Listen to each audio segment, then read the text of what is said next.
Ito mga kabakal, ginawa kong 2mm yung ano niya, yung gitna niya, yung dating 1.5 lang. So ito, subukan natin. Na preheat na. Nagloko yung video ko doon sa memory card. Nawala lahat. Kaya ito, ulitin ko na naman. So ayan siya. So nakakalahati siya dito sa controller natin. Naka-half siya. Ayan siya oh. Nasubukan nating salangan. So ayan, okay na siya. 2mm yan yung nasa gitna sa ilalim. Yung una kasi nating gawa 1.5 lang. So ito ngayon 2mm. Okay na ito, performance na to. Ayan oh. Dagan pa natin ng langis. So yung ano pala nito, yung height na supply ng oil para gumana ng maayos, 7mm sa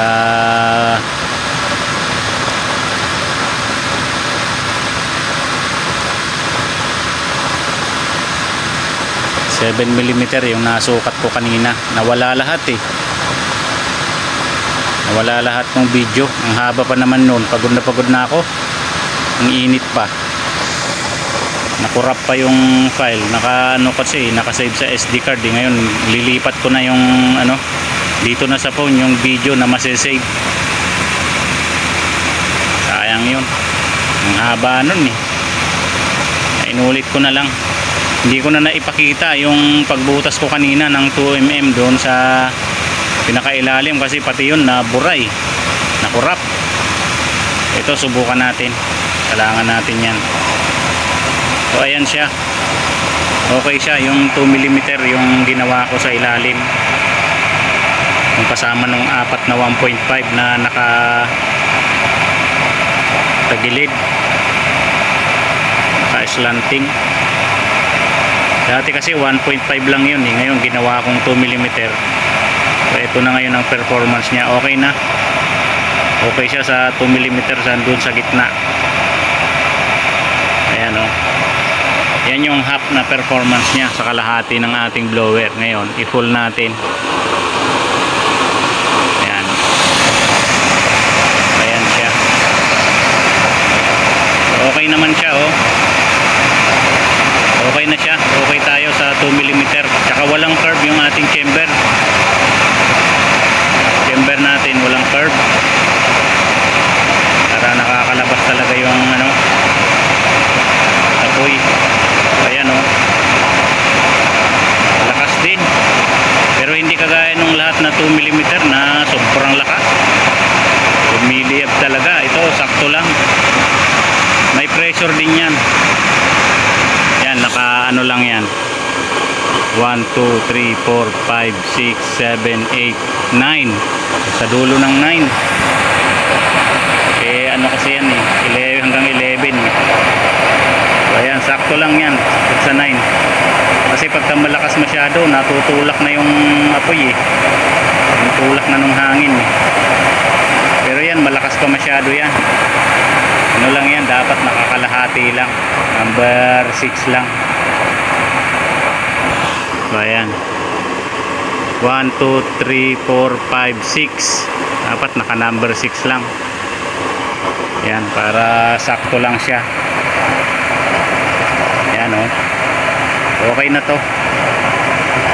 Number 6 lang, okay na eh. Malakas na eh oh.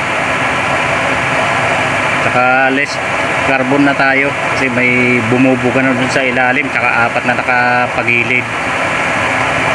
Subukan naman natin ngayon yan, pahinaan, todo pahina. Yan sa number 2. Ano, number 2. O yan naman siya pag number 2.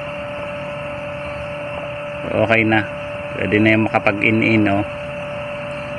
Number 2. Yan. Okay na tayo dito sa 2mm yung gitna.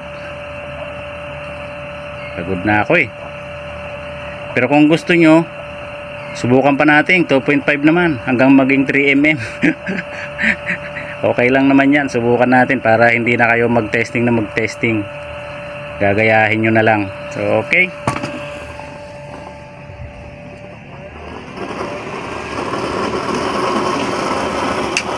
So ayan siya mga kabakal. Sakala lang yan magkakarbon kapag paubos na. Ayan, nagkakarbon na siya, oh. Kasi paubos na siya, eh. Wala na yung langis, eh. Yan pa lang mag-uumpisa magkarbon, oh. Ayan. Kakarbon pa rin yan, kaya lang pagka patapos na. Pero pagka gumagana, kasi nahahalo yung oil, hindi naman nagkakarbon. Subukan nyo, try kayo mag DIY. Kung namamahalan kayo sa mga nabibenta, sa mga may pang DIY, subukan nyo gumawa. Madali lang naman, may tutorial naman na. So ayan mga kabakal, namatay na. So ayan siya, oh. Ayan, nagkarbon pa rin, kaya lang pagkatapos na.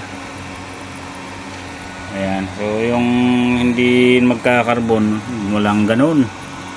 Kakarbon at magkakarbon pa rin yan kasi oil yan. Ayan, oh. May carbon, naka-open pa yung blower. Ayan, oh.